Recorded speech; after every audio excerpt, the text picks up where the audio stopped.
હું મેઘના પટેલ. અત્યારે અમે પંચકોશી બી ડિવિઝનની બારે બસ ઉભી રાખીને અમને અહીંયા ઉભા રાખ્યા છે.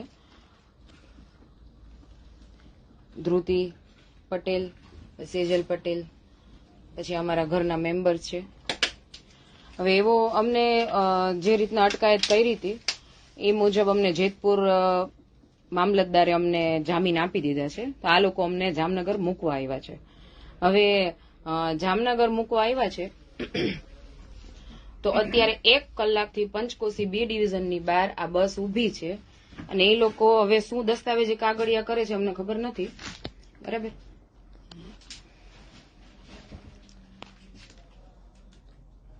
સાડા 6 વાગ્યાના અમને આવી જ રીતના બેસાડીને લઈ જવામાં આવ્યા છે અને હજુ પણ અમે કંઈ પણ ખાધા પીધા વિનાના અહીંયા બેઠા છીએ. અડધી રાતે પંચકોશી બી ડિવિઝનમાં લેડીઝને આવી રીતના રખડાવે છે લોકો.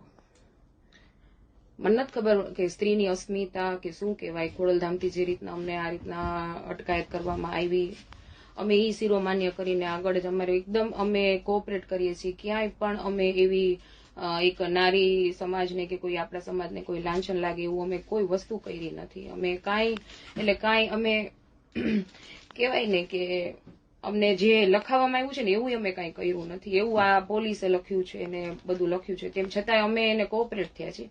હજી અડધી રાતે અમને ઘરે કેમ મૂકવામાં નથી આવતા? જામીન થઈ ગયા છે તેમ છતાંય. મારો આ સવાલ છે.